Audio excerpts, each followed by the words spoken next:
बंगाल, यहाँ की हवाओं में हमेशा से राजनीति घुली होती है। यहाँ की चाय की दुकान पर बहस के बिना शाम नहीं ढलती। लेकिन 2026 के चुनाव से ठीक पहले बंगाल में एक अजीब सी खामोशी है। पर क्या आप जानते हैं, राजनीति में सन्नाटा हमेशा तूफान से पहले की शांति होता है। आज हम डिकोड करेंगे कि क्यों बंगाल में ये चुप्पी असल में चीख चीख कर पुकार रही है। क्या ये चुप्पी ममता बनर्जी की विदाई का संकेत है या बीजेपी के लिए एक बड़ा सरप्राइज है? चलिए गहराई से समझते हैं। इस सन्नाटे के पीछे सबसे बड़ा कारण है डर। 2021 के चुनाव के बाद बंगाल ने जो देखा उसने आम आदमी को चुप कर दिया है। लोग अब कैमरे पर या अनजान लोगों के सामने अपनी राय नहीं देते, लेकिन ओपिनियन पोल दिखाते हैं कि ये चुप्पी सहमति नहीं है। सरकारी योजनाओं जैसे लक्ष्मी भंडार का पैसा जेब में तो जा रहा है, लेकिन मन में भ्रष्टाचार और लोकल सिंडिकेट को लेकर गुस्सा भरा है। लोग इस बात से आशावान है कि 91 लाख वोटर्स के नाम कट गए हैं। ये चुप्पी उन वोटरों के लिए है जो बटन दबाते वक्त अपना जवाब देंगे।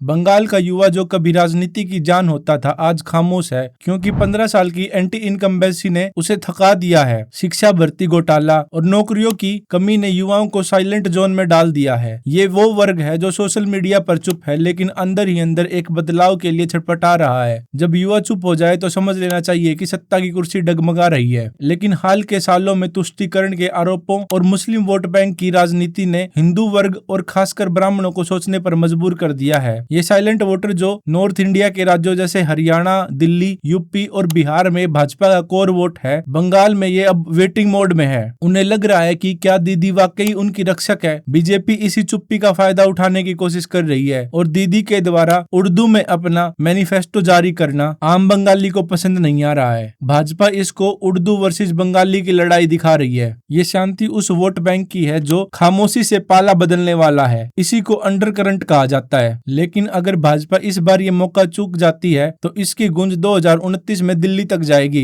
तीसरी बार बंगाल हारना भाजपा के लिए सबसे बड़ा घाटे का सौदा होगा। ये सन्नाटा असल में एक बैटल फॉर सर्वाइवल है दोनों पार्टियों के लिए। अगर टीएमसी यहाँ पे चुनाव हारती है तो उसका अस्तित्व खतरे में आ जाएगा, क्योंकि वो एक सिर्फ लोकल दल है और चुनाव आयोग की शक्ति भाजपा के पक्ष में जा रही है। क्या ये 1977 और 2011 की तरह बदलाव ला पाएगा? इतिहास गवाह है, बंगाल जब भी चुप हुआ है सत्ता पलटी है। 1977 याद करिए या 2011 का वो दौर जब लेफ्ट का 34 वर्ष का शासन था और उसका किला ममता ने ढा दिया था, तब भी ऐसी ही खामोशी थी। क्या 2026 में इतिहास खुद को दोहरा पाएगा? अपनी राय कमेंट्स में बताएं और ऐसे ही एनालिसिस के लिए चैनल को सब्सक्राइब करें और वीडियो को लाइक करें। धन्यवाद। राम राम। धन्यवाद। नमस्कार। जय हिंद। वंदे मातरम। खुदा हाफेज। जय जौहर। इंशाल्लाह। जय बांग्ला। जय बांग्ला। जय बांग्ला। आबार देखा होबे, फिर मिलेंगे।